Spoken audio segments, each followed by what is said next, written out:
Hello friends, स्वागत है आप सभी का एग्जाम प्लेटफॉर्म में। तो आज हम लोग सीटेट 2024 जिसमें आज हम लोग प्रीवियस ईयर का पेपर देखेंगे। ये पेपर आपका जो 11 जनवरी 2023 यानी कि सेकेंड शिफ्ट में पूछा गया था। तो ये पेपर 2 है जिसमें आज हम लोग सोशल साइंस के टोटल 20 क्वेश्चन को आज हम लोग कवर करेंगे। तो सबसे पहले आप लोग एग्जाम प्लेटफॉर्म पे नए हैं तो आप लोग एग्जाम प्लेटफॉर्म को जरूर सब्सक्राइब कर लीजिए। तो टोटल 60 क्वेश्चन को हम लोग देखेंगे। तो आज हम लोग 20 क्वेश्चन कवर करेंगे, जो रेस्ट 40 क्वेश्चन बचेगा हम लोग और 2 पार्ट में हम लोग उसे कवर कर लेंगे। तो चलिए देखते हैं आज का फर्स्ट क्वेश्चन। तो सबसे पहले आप लोग एग्जाम प्लेटफॉर्म पे नए हैं तो आप लोग एग्जाम प्लेटफॉर्म को जरूर सब्सक्राइब कर लीजिए। और एग्जाम का आप लोग का टाइम भी बहुत कम है, तो बहुत सारे जो है सेट प्रैक्टिस कराया गया, CDP, EVS, हिंदी, मैथ्स का भी कराया गया है। तो आप लोग यदि नहीं देखे तो आप लोग उसे ज़रूर जाके देखें। तो चलिए देखते हैं आज का फर्स्ट क्वेश्चन। फर्स्ट क्वेश्चन है आपका शूरवीरों, तो डैश यहाँ पे है डैश शूरवीरों एवं वीरांगनाओं के बारे में भव्य एवं लंबी रचनाएं हैं तथा इनमें देवताओं से संबंधित कहानियों कथाएं भी शामिल है। तो आपको बताना है कि डैश शूरवीरों एवं वीरांगनाओं के बारे में भव्य एवं लंबी रचनाएं।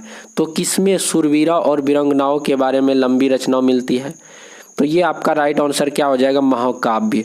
तो महाकाव्य में जो है आपका शूरवीरों एवं वीरांगनाओं के बारे में भव्य एवं लंबी रचनाएं हैं तथा इनमें देवताओं से संबंधित कहानियां भी सम्मिलित है। तो आपको राइट आंसर मिल जाएगा कौन सा? तो महाकाव्य आपका बिल्कुल सही जवाब हो जाएगा। उसके बाद आपका देखिए कथन, और तो यहाँ पे 2 कथन दिया गया, आपको बताना है कि कौन सा ऑप्शन सही होगा। फर्स्ट स्टेटमेंट में आपका बोला जा रहा है बौद्ध धर्म की एक नई धारा का विकास राजा कनिष्क के समय में हुआ था। बिल्कुल सही बात यहाँ पे बोला जा रहा है कि बौद्ध धर्म के एक नई धारा का विकास राजा कनिष्क के शासन में हुआ। उसके बाद सेकेंड स्टेटमेंट को हम लोग पढ़ेंगे। बौद्ध धर्म की नई धारा महायान की 2 मुख्य विशेषताएं थी। बुद्ध की उपस्थिति सिर्फ कुछ संकेतों एवं बोधियोत्सव में आस्था के माध्यम से दर्शाई जाती है। तो यहाँ पे देखिए सेकेंड वाला जो स्टेटमेंट है आपका, बौद्ध धर्म की नई धारा महायान की 2 मुख्य विशेषताएं थी। बुद्ध की उपस्थिति जो है सिर्फ कुछ संकेतों एवं बोधि उत्सव में आस्था के माध्यम से दर्शाई जाती है। देखिए यहाँ पे कुछ ये वाला जो लाइन आपको जो लिखा है ये बिल्कुल सटीक नहीं है। तो कहने का यहाँ पे अर्थ हुआ कि आपका स्टेटमेंट फर्स्ट जो है आपका बिल्कुल सही बोला जा रहा है यहाँ पे, लेकिन सेकेंड स्टेटमेंट में आपका जो सही नहीं है। तो आपका पहला सही है लेकिन दूसरा क्या है? गलत है। तो ऑप्शन नंबर 4 आपका बिल्कुल राइट आंसर हो जाएगा। उसके बाद है अगला क्वेश्चन आपका कथन 1 में बोला जा रहा है आपका सिल्क रूट पर नियंत्रण रखने वाले शासकों में सबसे प्रसिद्ध कुषाण थे। बिल्कुल यहाँ पे सही बोला जा रहा है कि सिल्क रूट यानी कि रेशम पर नियंत्रण रखने वाले फर्स्ट जो आपका जो शासक था वह कौन था? कुषाण था। बिल्कुल सही बात है। उसके बाद सेकेंड स्टेटमेंट को हम लोग देखेंगे। कुषाणों ने मध्य एशिया तथा पश्चिमोत्तर भारत पर शासन किया एवं वे सबसे पहले सोने के सिक्के जारी करने वाले शासक थे जिनका उपयोग व्यापारियों ने किया। बिल्कुल यहाँ पे सही बोल रहा है इसमें भी। तो आपका दोनों कथन यहाँ पे सही हो रहा है। तो कथन 1 भी और कथन 2 यानी कि दोनों सही है और सही व्याख्या भी करता है। तो ऑप्शन नंबर 3 आपका बिल्कुल राइट आंसर हो जाएगा। उसके बाद है आपका प्रत्येक राजवंश के राजा शासक होने के अपने नैतिक अधिकार पर बल देना चाहते थे। बिल्कुल सही बोल रहा है कि प्रत्येक राजा यानी कि प्रत्येक राजवंश के जो राजा यानी कि शासक होने के अपने नैतिक अधिकार पर बल देना चाहते थे। सेकेंड स्टेटमेंट में बोला जा रहा है ईश्वर के साथ अपने घनिष्ठ संबंध की उद्घोषणा करने के लिए राजाओं ने उपासना के स्थानों पर निर्माण किया। तो यहाँ पे भी दोनों आपका ऑप्शन जो है दोनों ही स्टेटमेंट आपका सही जा रहा है। तो यहाँ पे दोनों सही हो जाएगा। तो ऑप्शन नंबर 2 आपका बिल्कुल राइट आंसर हो जाएगा। उसके बाद देखिए अगला क्वेश्चन है आपका, यहाँ पे मिलान करने से रिलेटेड क्वेश्चन है आपका। जैसे फर्स्ट है कि बीदर आपका कर्नाटक में पड़ता है। तो बीदर में आपको जो है मैच करना कि कौन सा सही हो जाएगा।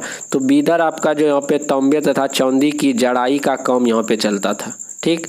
उसके बाद है सूरत जो कि आपका गुजरात में पड़ता है। तो सूरत आपका क्या हो जाएगा?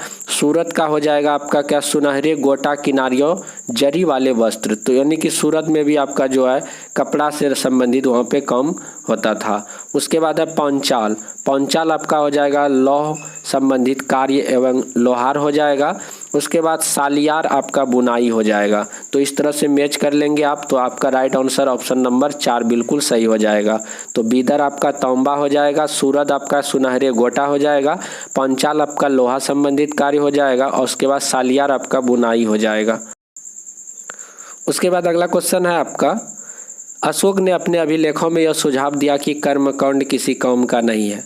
बिल्कुल यहाँ पे सही बोल रहा है कि अशोक अपने अभिलेखों में यह सुझाव दिया कि कर्मकांड किसी कौम का नहीं है। सेकेंड स्टेटमेंट को हम लोग देखेंगे, मौर्य वंश के साम्राज्य में लोग विभिन्न धर्मों का अनुसरण करते थे तथा यह कभी कभी विवाद एवं पशु बलि तक पहुंच जाता था। ये भी सही है। तो यहाँ पे दोनों ही आपका स्टेटमेंट बिल्कुल सही जा रहा है। तो यहाँ पे कौन सा ऑप्शन सही हो जाएगा? तो यहाँ पे ऑप्शन नंबर 4 आपका बिल्कुल राइट हो जाएगा, यानी कि यहाँ पे सही कारण भी बताया जा रहा है यहाँ पे। तो ऑप्शन नंबर 4 आपका दोनों कथन आपका जो है बिल्कुल सही है। उसके बाद देखिए यहाँ पर भी आपको मिलान करने से रिलेटेड है। जैसे ग्राम भोजक है, तो ग्राम भोजक क्या होगा? ग्राम भोजक आपका जो भूस्वामी यानी कि ग्राम का प्रमुख हो जाएगा। तो ग्राम भोजक आपका जो है ग्राम का क्या हो जाएगा? प्रमुख हो जाएगा। उसके बाद है गृहपति। गृहपति आपका जो एक स्वतंत्र कृषक हो जाता है। गृहपति क्या हो जाएगा? स्वतंत्र कृषक। दास कर्मक, दास कर्मकार आपका हो जाएगा दूसरों की जमीन पर काम करने वाले को क्या बोला जाता है? दास कर्मकार आपका हो जाएगा। तो इस तरह से आप लोग देख लेंगे कि एक का यहाँ पे क्या है, एक का हो गया आपका 4, एक का 4। उसके बाद गृहपति बी का हो गया आपका 3। तो ये आपका कौन सा ऑप्शन सही जा रहा है? तो ऑप्शन नंबर आप देखेंगे तो ये आपका ऑप्शन नंबर 1 आपका बिल्कुल राइट आंसर यहाँ पे जा रहा है। तो ऑप्शन नंबर 1 आपका बिल्कुल सही जवाब हो जाएगा। उसके बाद देखिए यहाँ पे कथन ए में बोला जा रहा है, राजस्व की रैयतवाड़ी व्यवस्था ने किसानों यानी कि रैयत और खेतिहर कृषकों के बीच सीधा संबंध स्थापित किया। बिल्कुल यहाँ पे सही बोल रहा है। जो रैयतवाड़ी व्यवस्था था, जो कर्नल रीड के द्वारा जो लागू किया गया था, इस व्यवस्था में किसान और खेतिहर जो कृषक होते थे उसके बीच सीधा संपर्क स्थापित किया गया। कारण में देखिए क्या बोला जा रहा है, रैयतवाड़ी व्यवस्था ने ग्राम प्रमुखों के माध्यम से राजस्व की उगाही पर बल दिया। देखिए यहाँ पे ये गलत बोल दिया। तो रैयतवाड़ी व्यवस्था में जो है इस पे डायरेक्ट किसानों से बात हुआ करता था। तो यहाँ पे देखिए उसका बोला क्या जा रहा है कि ग्राम के प्रमुख, ये यहाँ पे गलत हो रहा है। तो आपका कथन फर्स्ट आपका सही है, बट आपका सेकेंड आपका क्या हो रहा है? गलत हो रहा है। तो 1 सही 2 गलत। तो ऑप्शन नंबर 1 आपका बिल्कुल राइट आंसर हो जाएगा। उसके बाद देखिए अगला क्वेश्चन यहाँ पे मिलान करने से रिलेटेड है। तो मिलान करने से रिलेटेड भी आपका जो 1-2 क्वेश्चन आएगा, तो इसे आप लोग ध्यान में रखेंगे। जैसे ज्योतिराव फुले है, तो ज्योतिराव फुले आपका जो महाराष्ट्र में लड़कियों के लिए स्कूल खोले थे। आप लोग पहले से भी जानते होंगे कि ज्योतिराव फुले के द्वारा महाराष्ट्र में क्या किया गया था? लड़कियों के लिए स्कूल खोला गया था। उसके बाद आपका देखिए पंडित रमाबाई क्या किया था? पंडित रमाबाई आपका जो पूना में जो विधवागिरी का स्थापना किया था। तो पंडित रमाबाई आपका पूना में विधवागिरी का स्थापना। उसके बाद देखिए ताराबाई शिंदे के द्वारा जो है स्त्री पुरुष तुलना लिखी गई थी। तो ये रचना जो है ताराबाई शिंदे के द्वारा किया गया था। तो ताराबाई शिंदे आपका स्त्री पुरुष का तुलना इसी के द्वारा लिखा गया। उसके बाद आपका है क्या? बेगम रुकैया सखावत। तो बेगम रुकैया सखावत आपका क्या हो जाएगा? ये पटना और कलकत्ता में लड़कियों के लिए स्कूल खोले थे। तो इस तरह से आप लोग मिलान कर लेंगे। तो आपका 1 का क्या हो जाएगा? ए का हो जाएगा 3, ए का क्या हो जाएगा? 3 हो जाएगा। उसके बाद बेगम रुकैया सखावत, इसका बी का क्या हो जाएगा? बी का 1 हो जाएगा। उसके बाद ताराबाई शिंदे स्त्री पुरुष तुलना लिखी है, तो आपका सी का क्या हो जाएगा? सी का आपका 4 हो जाएगा। तो इस तरह से आप लोग देखेंगे ए का 3, बी का 1, सी का 4 और डी का 2 हो जाएगा। तो इस तरह से ऑप्शन नंबर 2 आपका बिल्कुल क्लियर हो जाएगा। उसके बाद है आपका, अगर वेद समाज ने रूढ़िवादी हिंदुत्व के अंधविश्वासों की सख्त निंदा की तो प्रार्थना समाज ने डैश प्रयास किया। अगर वेद समाज ने रूढ़िवादी हिंदुओं के अंधविश्वासों की सख्त निंदा की तो प्रार्थना समाज ने डैश का प्रयास किया। तो आपको बताना है कि प्रार्थना समाज जो है किस चीज़ पर ज़्यादा प्रयास किया, आपको बताना है। तो प्रार्थना समाज के द्वारा जो है आपका जातीय बंधनों के उन्मूलन के लिए प्रयास किया गया। तो जिस तरह से वेद समाज रूढ़िवादी हिंदुत्व के अंधविश्वासों पर सख्त निंदा किया, ठीक उसी प्रकार प्रार्थना समाज जो है आपका वो जातीय बंधनों के उन्मूलन के लिए बहुत ही ज़्यादा प्रयास किया। ऑप्शन नंबर 1 आपका बिल्कुल राइट आंसर हो जाएगा। उसके बाद देखिए आपका क्या है, निम्नलिखित में से कौन सा कथन सामाजिक सुधार और जातीय उन्मूलन के संदर्भ में सही है। फर्स्ट यहाँ पे ऑप्शन को हम लोग देखेंगे, राम मोहन राय ने अपने विचारों के प्रसार के लिए पर्चे लिखे जो संवाद के रूप में थे। तो यहाँ पे बिल्कुल सही बोल रहा है कि राम मोहन राय जो है अपने विचारों के प्रसार के लिए एक पर्चे लिखे जो संवाद के रूप में थे, बिल्कुल सही बोला जा रहा है यहाँ पे। उसके बाद बी को हम लोग देखेंगे, सिंह सभा के नेताओं ने आधुनिक शिक्षा और सिख सिद्धांतों को प्रोत्साहित किया, ये भी बिल्कुल सही बात है। उसके बाद अगला को हम लोग पढ़ेंगे, पेरियार के शिक्षण में समानता का विचार धर्म के माध्यम से प्रेरित या प्रोत्साहित किया गया। तो ये उतना सही नहीं है, बट आपका 2 ही ऑप्शन लेना है। तो 2 ऑप्शन में आपका ए और बी यानी कि ऑप्शन नंबर 1 आपका बिल्कुल राइट आंसर हो जाएगा। उसके बाद देखिए आपका क्या है, राष्ट्रवाद के उदय को प्रतिबिंबित करने के लिए निम्नलिखित को प्रारंभिक से नूतन क्रम में लगाइए। तो आपको जो इसको सजाना है, सबसे पहले कौन सी घटना घटी, फिर उसके बाद कौन सी घटना घटी, तो इस तरह से आपको सजाना है। तो यहाँ पे सबसे पहले देखेंगे आप लोग क्या है कि भारतीय लोगों को संप्रभु होना चाहिए और यह चेतना जागृत हुई। तो यह चेतना जो है कब जागृत हुई, ये 1850 में हुई थी। ये कितनों में, 1850 में। इल्बर्ट बिल वापस लेना पड़ा। तो इल्बर्ट बिल कब हुआ था, तो इल्बर्ट बिल आपका 1883 ईस्वी हो जाएगा। उसके बाद राष्ट्रीय कांग्रेस का स्थापना 1885 हो जाएगा। एर्नाकुलर प्रेस एक्ट कब हो जाएगा, 1878 हो जाएगा। तो इस तरह से जब आपका सारे के बारे में आपको पता चल गया कि किसका स्थापना कब हुआ, तो इसको एक श्रेणी में यानी कि आप सीरीज में इसे सजा सकते हैं। तो सबसे पहले क्या हो जाएगा, तो सबसे पहले आपका हो जाएगा ए यानी कि 1850। तो ए में तो 1850 यानी कि ऑप्शन ए पहले आ जाएगा। उसके बाद हो जाएगा 1878। उसके बाद आपका ए के बाद डी आ जाएगा। डी के बाद 1883 यानी कि आपका बी आ जाएगा। उसके बाद क्या आ जाएगा, उसके बाद सी आ जाएगा, A D B C. A D B C option number 3 आपका बिल्कुल राइट आंसर हो जाएगा। तो सारे के बारे में आपको इस भी पता होना चाहिए, यानी कि चेतना जागृत कब हुआ, तो 1850 में हुआ। इल्बर्ट बिल कब हुआ, तो 1883 में। राष्ट्रीय कांग्रेस 1885 में। और एर्नाकुलर प्रेस एक्ट जो 1878 आपका बिल्कुल राइट आंसर हो जाएगा। तो ये लिटन के द्वारा चालू किया गया था और रिपन के द्वारा क्या किया गया था, एर्नाकुलर प्रेस एक्ट को बंद कर दिया गया था। उसके बाद अगला क्वेश्चन को हम लोग देखेंगे, राष्ट्रीय आंदोलन के मध्यमार्गी नेताओं डैश।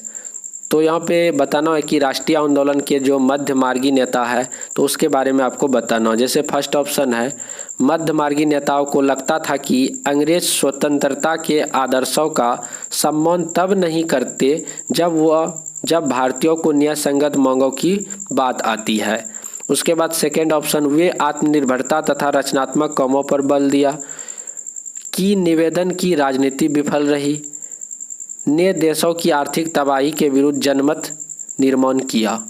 तो यहाँ पे जो है आपका ऑप्शन नंबर 4, तो यहाँ पे राइट आंसर क्या हो जाएगा, ने देश की आर्थिक तबाही के विरुद्ध जनमत निर्माण किया।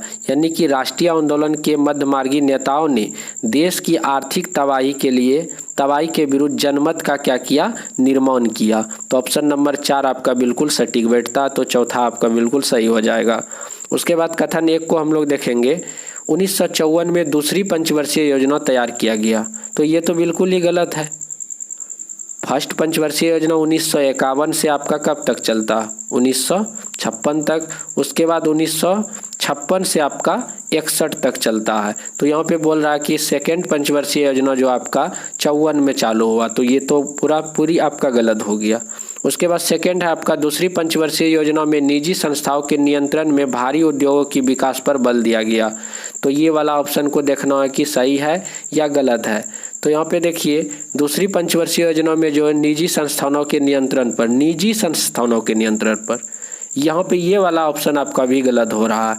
तो दूसरा जो पंचवर्षीय योजना हुआ था उसमें जो स्टील जैसे बहुत भारी भारी उद्योगों का क्या किया गया था, स्थापना किया गया था, बल दिया गया था। तो इस लिहाजे से ये भी आपका गलत हो रहा है। तो आपका दोनों कथन यहाँ पे गलत हो रहा है। तो कथन 1 भी और कथन 2 भी दोनों गलत है। तो ऑप्शन नंबर 2 आपका बिल्कुल राइट आंसर हो जाएगा। उसके बाद देखिए सौर मंडल के बारे में यहाँ पे है कि सौर मंडल के बारे में दिए गए निम्नलिखित कथनों पर विचार कीजिए। आंतरिक ग्रह गैस और तरल पदार्थों के बने होते हैं। तो इस तरह से जो आपका जो आंतरिक ग्रह होता है बुध, शुक्र, पृथ्वी, मंगल, बीच में एस्टेरॉयड होता है, फिर बृहस्पति, शनि, अरुण, वरुण, इस तरह से रहता है। तो बोला जा रहा है यहाँ पे कि आंतरिक ग्रह जो होता है गैस और तरल पदार्थों के बने होते, जबकि बाह्य जो ग्रह होते चट्टानों के बने होते। ये बिल्कुल ही गलत है। यहाँ तक कि सही ये होता कि जब बाह्य ग्रह के बारे में वो बोलता कि बाह्य ग्रह का जो है बनावट जो तरल पदार्थ और गैस का होता है, तब वह सही हो जाता। लेकिन यहाँ पे उल्टा बोल रहा, तो ये तरह से ये जो ऑप्शन फर्स्ट वाला आपका बिल्कुल ही गलत हो रहा। उसके बाद देखिए बाह्य ग्रह आंतरिक ग्रह की तुलना में बड़ा आकार के होते हैं। कुछ बाह्य ग्रह के चारों ओर छल्ले भी है। तो ये जो है आपका सेकेंड वाला ऑप्शन बिल्कुल सही है कि बहुत सारे ऐसे ग्रह जो बाह्य ग्रह है वो बहुत ही आंतरिक ग्रह से क्या बड़े हैं। तो जैसे आप यहाँ पे एस्टेरॉयड के बाद बृहस्पति, शनि, अरुण, वरुण, ये सारे जो है बड़े ग्रह हैं। तो सबसे बड़ा आपका बृहस्पति हो जाता है, तो उसके बाद शनि आ जाता है। तो इस तरह से आपका ऑप्शन जो है आपका बिल्कुल यहाँ पे सही जा रहा है। तो ए गलत है, बी सही है। तो ए गलत, बी सही, तो ऑप्शन नंबर 4 आपका बिल्कुल राइट आंसर हो जाएगा। उसके बाद अगला क्वेश्चन है आपका, निम्न में से कौन से अंटार्कटिक में भारत के सब स्टेशन है। तो भारत का जो है सब स्टेशन, वहाँ पे जो 3 सब स्टेशन यानी कि स्थापित किया गया है। तो फर्स्ट आपका जो है वहाँ पे गंगोत्री यानी कि दक्षिणी गंगोत्री आपका फर्स्ट हो गया, जो कि आपका 1983 ईस्वी में स्थापित किया गया था। उसके बाद सेकेंड आपका हो गया क्या, सेकेंड आपका मैत्री हो गया, जो कि आपका 1989 में स्थापित किया गया था। और आपका तीसरा आपका हो गया भारती, जो कि 2012 में स्थापित किया जाता है। तो यहाँ पे पूछा जा रहा है कि निम्न में से कौन से अंटार्कटिक में भारत के सब स्टेशन है। तो आपका जो मैत्री भी हो जाएगा, दक्षिणी गंगोत्री भी हो जाएगा, भारती भी हो जाएगा। तो ABC ऑप्शन नंबर 3 आपका बिल्कुल राइट आंसर हो जाएगा। तो फर्स्ट आपका दक्षिणी गंगोत्री, फिर उसके बाद मैत्री, फिर उसके बाद भारती। तो इस तरह से आपका 3 आपका बिल्कुल राइट आंसर यानी कि ABC। तो ऑप्शन नंबर 3 आपका बिल्कुल सही जवाब हो जाएगा। उसके बाद देखिए यहाँ पे है कर्क रेखा, विषुवत रेखा और मकर रेखा निम्नलिखित में से किन महाद्वीप या महाद्वीपों से नहीं गुजरता है। तो कर्क इस तरह से आप देख सकते हैं, यहाँ पे बीच में आपका विषुवत रेखा हो जाता है 23.5 डिग्री, ऊपर आपका जो है नॉर्थ में आपका जो क्या हो जाए कर्क रेखा, 23.5 डिग्री नीचे यानी कि साउथ में आपका मकर रेखा हो जाता है। तो यहाँ पे बोला जा रहा है क्या कि कर्क रेखा, विषुवत रेखा और मकर रेखा निम्नलिखित में से किन महाद्वीप या महाद्वीपों से नहीं गुजरती है। तो आपका राइट आंसर यूरोप और अंटार्कटिका आपका बिल्कुल राइट आंसर हो जाएगा। तो ऑप्शन नंबर 3 आपका बिल्कुल सही जवाब हो जाएगा। तो कर्क रेखा से आपका जो है उत्तरी अमेरिका, दक्षिणी अमेरिका और एशिया जो है गुजरती है। तो इन देशों से होकर के क्या करती है कर्क रेखा गुजरती। वही मकर रेखा की यदि बात करें तो मकर रेखा जो आपका दक्षिणी अमेरिका, अफ्रीका और ऑस्ट्रेलिया जैसे महादेश से होकर के ये जो मकर रेखा गुजरती है। तो इस तरह से आप लोग ध्यान देंगे। तो यूरोप और अंटार्कटिक जैसे महादेशों से होकर के कर्क रेखा, विषुवत रेखा और मकर रेखा नहीं गुजरती है। तो ऑप्शन नंबर आपका 3 बिल्कुल सही जवाब हो जाएगा। उसके बाद देखिए अगला क्वेश्चन है आपका, भारत में 82.5 डिग्री पूर्वी को माना या उत्तर माना गया। बिल्कुल सही बात है। यह रेखा निम्नलिखित में से किस क्षेत्रों से होकर गुजरती है। तो ये आपको बताना है कि जिस तरह से आप इस प्रकार जो आपका भारत का जो मैप होता है, तो भारत से जो बीचों बीच से जो आपका जो यहाँ से इस तरह से जो गुजरती है 82.5 डिग्री पूर्वी देशांतर से होके, तो कितना राज्यों से होके गुजरती है। तो सबसे पहले यहाँ पे ऑप्शन के अनुसार बताना कि ये पश्चिमी से होके गुजरती है या पूर्वी से होके गुजरती है। तो आपको बताना है कि ये किस तरफ से होके गुजरती है। तो ये आपका पूर्वी आपका बिल्कुल राइट आंसर हो जाएगा, पूर्वी घाट। ये आपका पश्चिमी हो गया, ये आपका पूर्वी हो गया। तो यहाँ पे आपका यूपी, MP, उसके बाद छत्तीसगढ़, उसके बाद आंध्र प्रदेश, उसके बाद उड़ीसा। तो इन 5 राज्यों से होकर के ये जो है 82.5 डिग्री आपका गुजरता है। तो यूपी, एमपी, छत्तीसगढ़, आंध्र प्रदेश, उड़ीसा, ये आपका राइट आंसर हो जाएगा। कभी कभी आपको याद नहीं होगा कि 82.5 डिग्री किन किन राज्यों से होकर गुजरता है, तो आप लोग एक सिंपल सा ट्रिक आप लोग याद रखेंगे। यूपी, एमपी सभी छत पे था। कहाँ पे था? छत पे, यानी कि छत्तीसगढ़ पे था। तो यहाँ पे सभी जो है कहाँ पे है? 36 पे। यूपी, एमपी सभी छत पे था। आंधी आया मतलब आंध्र प्रदेश, आंधी आया मतलब आंध्र प्रदेश, और क्या किया? सभी को उड़ा दिया, यानी कि उड़ीसा। तो इस तरह से आपको याद रहेगा, यूपी, एमपी सभी छत पे था, आंधी आया आंध्र प्रदेश, उड़ा दिया उड़ीसा। तो इन सारे राज्यों से होकर के 82.5 डिग्री गुजरती है, तो आप लोग इसे याद रखेंगे। तो यहाँ पे आपका राइट आंसर पूर्वी घाट हो जाएगा। तो उसके बाद अगला क्वेश्चन आपका, पश्चिमी घाट में किस तरह की वनस्पति पाई जाती है? तो पश्चिमी घाट में किस प्रकार की वनस्पति पाई जाती है? तो आपको पता होना चाहिए कि पश्चिमी घाट और पूर्वी घाट क्या होता है। तो इस तरह से जो भारत, आप पहले क्या करेंगे? ड्रॉ करेंगे। तो उसके बाद जो है ये आपका हो गया क्या? इस तरह से ये वाला जो पार्ट हो गया आपका जो पूर्वी घाट हो गया, ये वाला आपका जो क्या हो गया? पश्चिमी घाट हो गया। तो यहाँ पे पश्चिमी घाट का बात किया जा रहा है, इस प्रकार का, जो इधर आपका केरल हो गया, गोवा हो गया, कर्नाटक हो गया, गुजरात हो गया, ये सभी आपका पश्चिमी घाट में पड़ता है। तो पश्चिमी घाट में किस तरह की वनस्पति पाई जाती है, तो आपको बताना है। तो यहाँ पे जो है आपका पश्चिमी घाट में आपका क्या हो जाएगा? पश्चिमी घाट में आपका जो है ऑप्शन नंबर यहाँ पे कौन सा होगा? ऑप्शन नंबर 1 को आप लोग देखेंगे। पश्चिमी ढालों पर उष्णकटिबंधीय वर्षा वन तथा पूर्वी ढालों पर कटीली झाड़ियाँ पाई जाती है। तो ऑप्शन नंबर 1 आपका बिल्कुल सही जवाब हो जाएगा। पश्चिमी ढालों पर उष्णकटिबंधीय वर्षा वन और पूर्वी ढालों पर कटीली झाड़ियाँ पाई जाती है। ऑप्शन नंबर 1 आपका सही जवाब हो जाएगा। उसके बाद है आपका, सहारा मरुस्थल के गुफा चित्रों में नदियों और विभिन्न प्रकार के जानवरों को दिखाया गया है। यह दर्शाता है कि, तो सहारा मरुस्थल के जो है गुफा चित्रों में नदियों और विभिन्न प्रकार के जानवरों को दिखाया गया है, तो ये क्या दर्शाता? तो फर्स्ट ऑप्शन है आपका क्या? सहारा के लोग बहुत जो है कल्पनाशील थे। सहारा के लोग दुनिया घूमे हुए थे। सहारा के क्षेत्र में जलवायु परिवर्तन हुआ था। उसके बाद आपका क्या? विदेशी सहारा के क्षेत्र में रहते थे। तो ये ऑप्शन नंबर 3 आपका बिल्कुल राइट आंसर हो जाएगा कि सहारा के क्षेत्र में जलवायु परिवर्तन हुआ था। तो ऑप्शन नंबर 3 आपका राइट आंसर हो जाएगा। तो इस तरह से टोटल हम लोग जो है 20 क्वेश्चन को कवर किए हैं। जो रेस्ट आर क्वेश्चन बचा उसे हम लोग अगले पार्ट में कवर करेंगे। तो अभी तक यदि आप लोग सब्सक्राइब नहीं किए तो कर लीजिए और अपने फ्रेंडों को जरूर शेयर कीजिए। तो चलिए मिलते हैं हम लोग अगले वीडियो पे। जय हिंद, जय भारत।